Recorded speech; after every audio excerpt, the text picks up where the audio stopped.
Monique Roffey's award-winning novel, The Mermaid of Black Conch, is a slippery charm of a book that straddles different literary forms and sings with the creole poetry of its central character, Aycayia. Now, Monique joins us in the studio to tell us more, virtually this time. Monique, thanks for being with us. Now, this is a book that's impossible to pin down. It's been called magical realism, but there is a strong romantic thread running through it. And of course, it's very rare to hear from a mermaid. Tell us about the inspiration for your protagonist, Aycayia.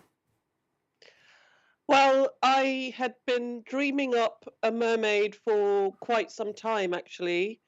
I spend a lot of time by the sea in northern Trinidad and Tobago.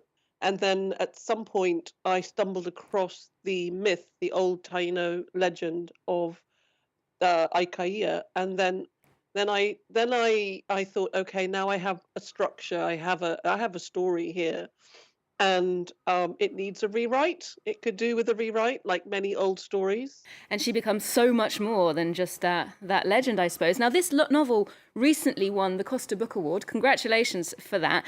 I read that you actually started a crowdfunding campaign to get a publicist, which does seem crazy given that you were already the author of 6 critically acclaimed books. Was it a difficult sell in terms of subject matter?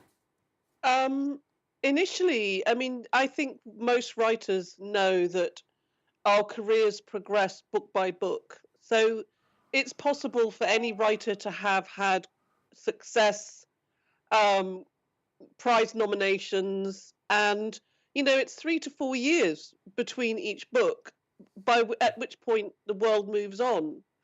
So when it came to my mermaid book, initially we found it hard to find anyone who wanted to buy it. And but I was very, very happy to go to Tree in the independent sector because they're quite famous in what they do, which is publish Caribbean fiction and Black British fiction. So I knew I had a safe place for The Mermaid, but I also knew she'd need some support. Now, The Mermaid of Black Conch, as you say, is set in the Caribbean. Like many of your books, it speaks of a post-colonial world, and the tension between cohabiting and mixed communities is tangible, perhaps because of that toxic legacy in some parts. I saw that power dynamic of the oppressor and oppressed echoed in some of the male-female relationships. For example, when Aycayia is caught, you write, he understood deep down the nature of this game. This was always an unfair fight. Tell us more about that power balance. That's about so-called big game fishing. Or hunting any animal, man against beast, assuming that it's a fair fight, which it isn't if you are talking about bullfighting or catching a big fish out of the sea when you have everything that fish can't win. But I guess there's some parallels there to the colonial era where you have people who have gunpowder and come with germ warfare. Really, they come with their germs, they come with their gunpowder and their ships. And, way back, there's no way that people who encountered the armadas, the Spanish, whoever they were, the British, the Dutch, whoever these Europeans were, there was no way that people who were living a different life could fight them, fight back, or hold their own. So yes, I'm writing about more than one thing. Now, your book hints at the dangers of exploiting humans, animals, and the natural habitat. The destruction of our ecosystem is something that is increasingly present in the arts, but also in citizen movements like Extinction Rebellion. Here in France, activists are embracing some of the symbolic potential of performance art to get their message across, as France 24's reporters discovered.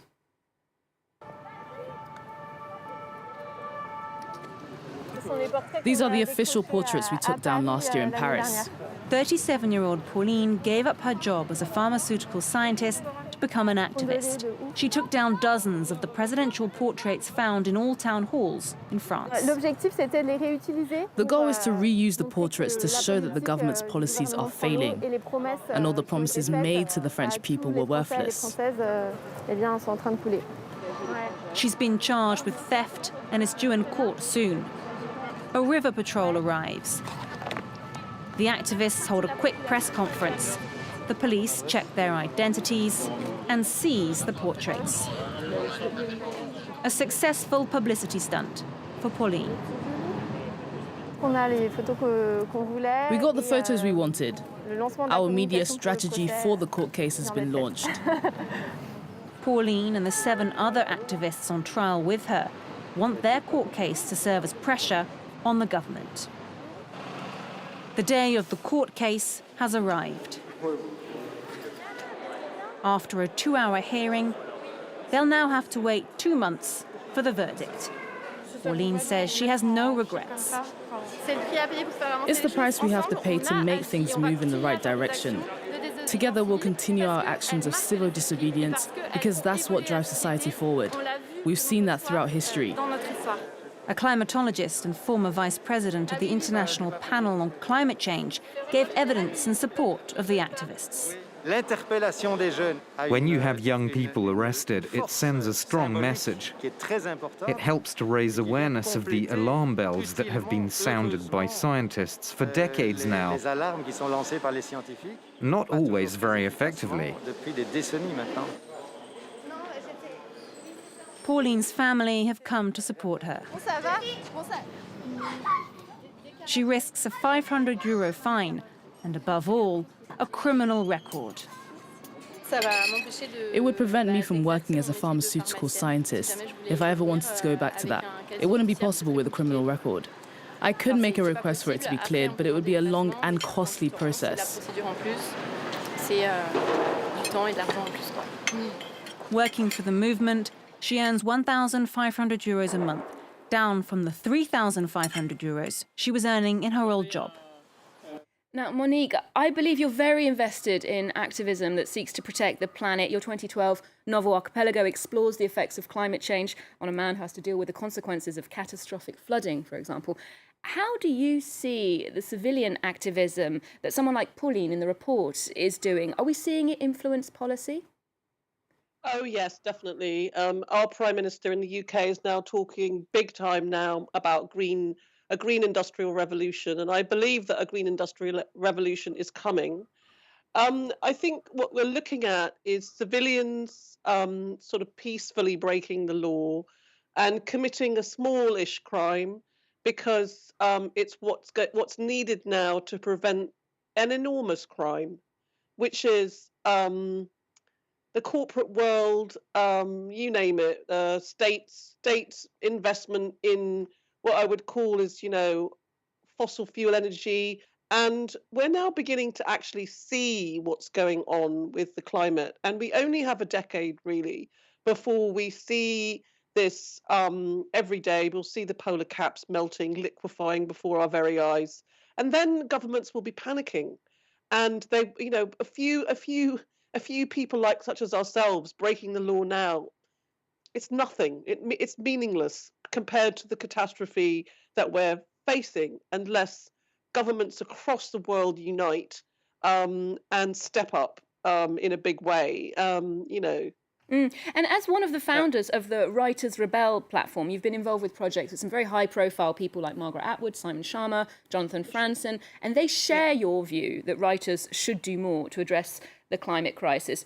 But what would you say in response to artists, writers who are in the other camp, who think it's not something that interests me or inspires me, I'm not going to make work about it?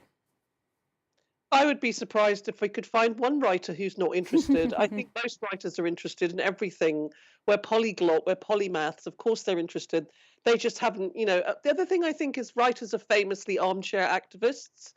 I think these days it's not enough to sort of click a tweet about things or to, share things on social media. I think what's called for now is direct action. As a person who spent their personal and professional life between two cultures, Trinidad and the UK, the Caribbean does feature in your writing, but you also teach in the UK, and the outsider or other is an important idea in your work. What's the special power or gift of the outsider when it comes to life or art?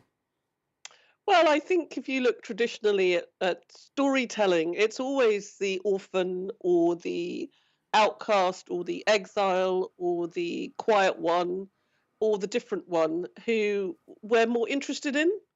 I just think it's because therein lies conflict, therein lies struggle, therein lies something about humanity that we all relate to. You know, things aren't easy. I don't think there's anything interesting in the winner. You know, the person whose things are all good. They're born well, attractive, educated, talented. Things go well from the get-go. I mean, is there a story there? And finally, we asked you to flag up something on your radar, and you pointed us in the direction of an exhibition in London which juxtaposes the work of Tracey Emin and Edvard Munch. Tell us why that caught your eye. I love Tracey Emin. I feel as though me and my generation, we've grown up with her. We're the same age. I have always loved her sort of radical honesty, the stories she's prepared to put forward about her life. So she's incredibly talented. If you look at that exhibition, there's Munch and there's Emin, and Emin is the master in the room, or the mistress. She's a far superior artist, in my opinion, my humble opinion. And I like that she uses text. You know, so there's sort of intertextuality between image and words, and I like the words she's got to say. You know, I like what she's actually saying. I just think she's one of our finest painters currently working in the UK. An excellent recommendation. Monique, thank you so much for joining us today. We'll leave you with a taste of that exhibition currently showing at the Royal Academy. Otherwise, do check out our website for more arts and culture, and we're on social media too. There's more news coming up on France 24 just after this.